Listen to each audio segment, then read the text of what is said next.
Resilience isn't about avoiding stress, it's about meeting it with strength. This adaptogenic trio is called our chill mix for a reason. Our award-winning calm and collected formula is a favourite among people with busy, anxious brains. I have combined lion's mane, ashwagandha and holy basil with sea greens to ease your racing mind and calm a jittery body. Consistency is key when it comes to adaptogens, so make calm and collected part of your evening ritual for calm, resilience and rest. What if I told you that there is a direct link between your self-perception and how much you earn, whether you are likely to hit your goals, your ability to form connections and relationships, and whether you are likely to get promoted, be invested in, or set up a business and have people actually buy from you? Hello and welcome to Notes on Vulnerability. My name is Alex and I'm a resilience coach. And I am here to help you find freedom from whatever is keeping you stuck so that you can actually thrive at life. I work with the mind and the nervous system to help make changing your life really, really simple and really fucking satisfying. This is the third episode in season 4 of this podcast, in which you will find some fantastic interviews with really inspiring people, as well as some shorter sessions like this one, where it's me sharing the insights and ideas that I think we all need to hear right now. Because something I have realized as a coach is that a lot of us make life way harder than it actually needs to be. And when it comes to success, we are often our worst enemy. I really enjoy simplifying things because I think the world that we live in really overcomplicates things. For example, teaching us that success is something that you can really only attain through struggle. Hard work gets results, all of that kind of thing. I actually don't think that's true. And I think you can burn out with the effort of trying to make things happen and still get absolutely nowhere. The reality of your success depends on how you define success. And that's really important and something we'll come to later. But if you're looking at something like wealth as a marker of success, for example, so many people just inherit it or get lucky or exploit other people to get it. Some of the most prominent rich people you know haven't had to work half as hard as you have or as any of the people who are barely getting by. So let's do away with the idea that success requires struggle. The other thing I often hear is that the only difference between someone who succeeds and someone who doesn't is that the person who succeeds didn't give up. There is definitely an element of truth to this, because the only guarantee that you have that something definitely will not work in life is if you give up on it. But there's also something bigger at play here that's having way more influence, and that is your self-perception, how you see yourself. And numerous studies have found again and again and again that there is a direct correlation between self-perception and success. One study identified the link between poor self-perception and achievement inequality, for example. Another found that self-perception is a reliable predictor of life satisfaction. And yet another study found that self-perception has a significant influence on whether we actually achieve our goals. And yet, despite this huge influence that self-perception obviously have, we don't get taught to interrogate it. We don't get taught to look at our own self-perception, which means we often just think that it's kind of fixed, and we don't realize that the way that we perceive ourselves may not be actually true, and then it could also be changed. Self-perception is what you believe to be the most true about yourself. It's what you think you're capable of, who you think you are, and even the characteristics that you think you have. Crucially, it's not necessarily just what you consciously believe. And I think this is often something that we don't take into account. Because you can tell yourself all of the positive things consciously, but if you are harboring beliefs about not being good enough or being an unlucky or an incapable person unconsciously, then that is going to inform your self-perception too. And if you're not aware that that's where it's coming from, then that unconscious perception is going to keep dragging you back to what might be a very out of date and actually not very helpful idea of who you are. And this is really crucial because whatever your self-perception is determining how you live your life every single day.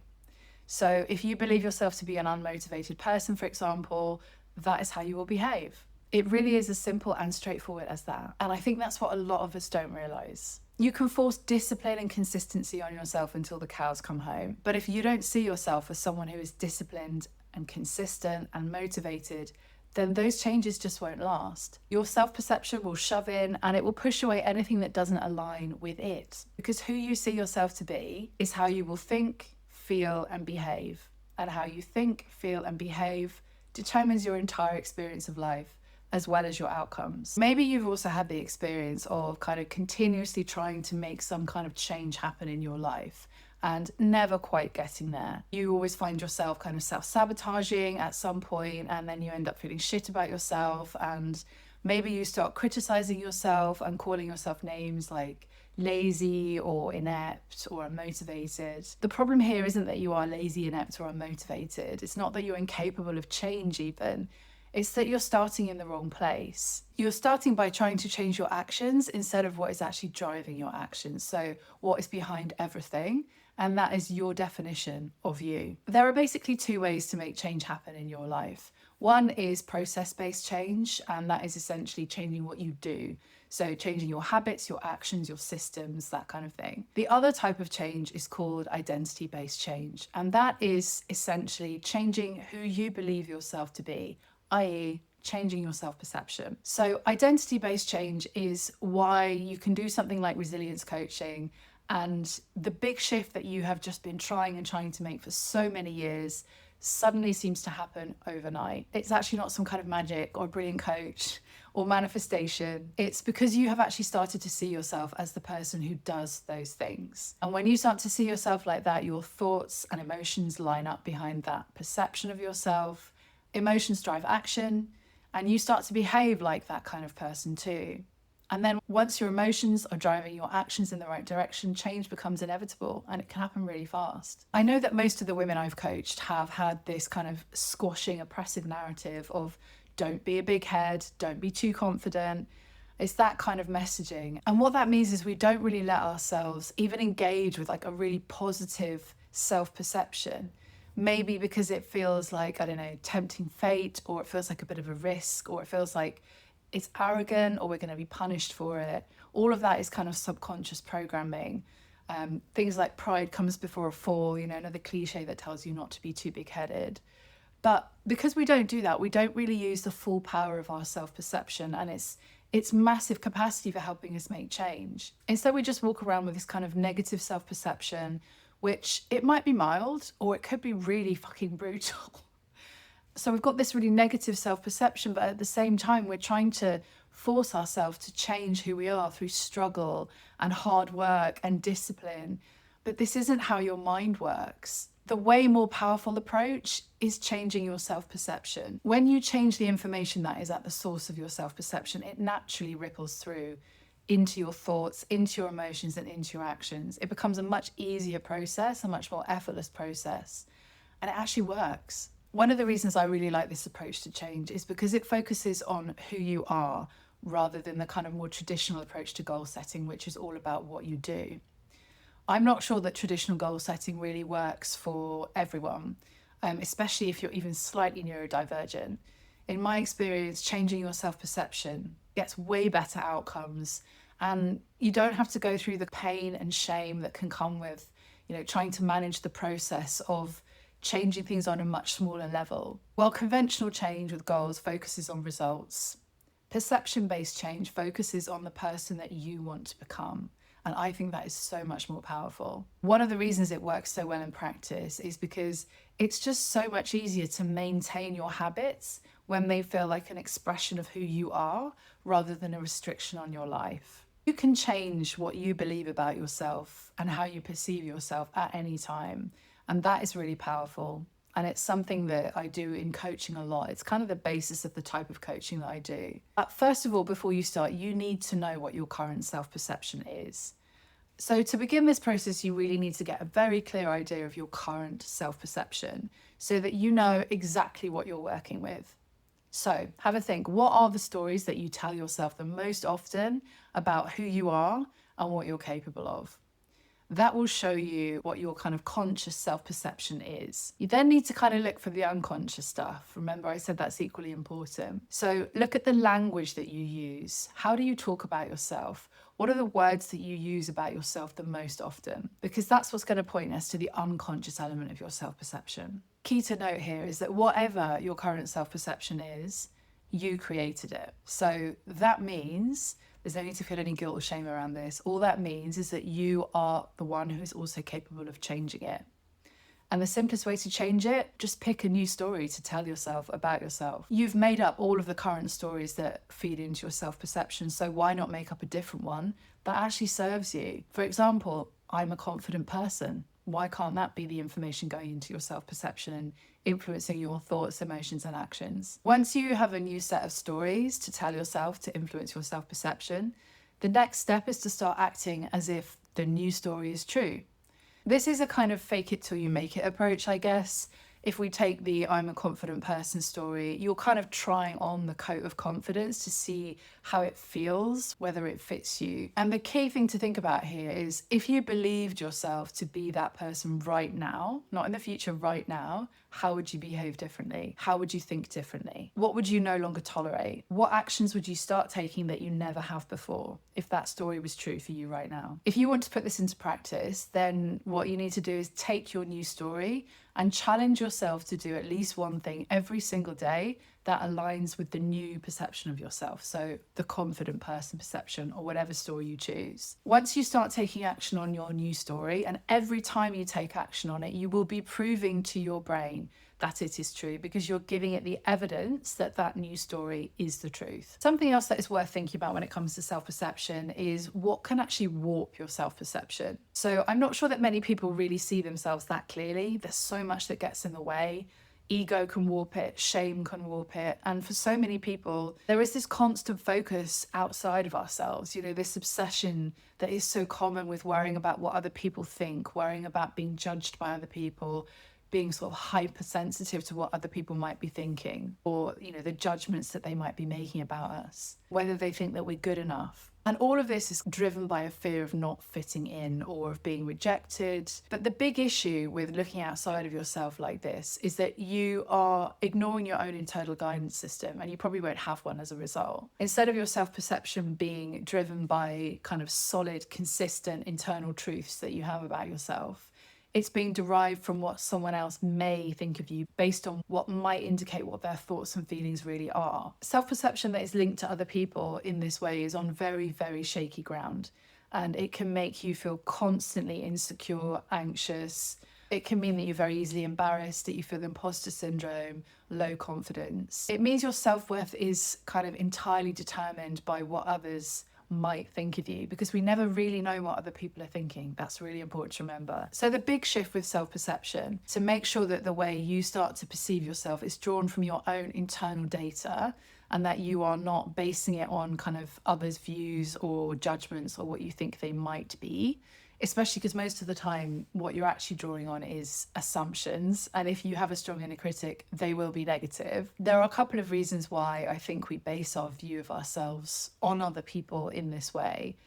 The first is that we just don't know that we don't have to do that. We don't know any different. Maybe that was what was modeled to you as a child. That's what your family did, or the people around you, the adults that you were surrounded by growing up also did the same thing. Maybe you think that's what everyone else does too. Maybe there was an adult in your life who trained you to put more focus on what they thought of you than what you thought of you.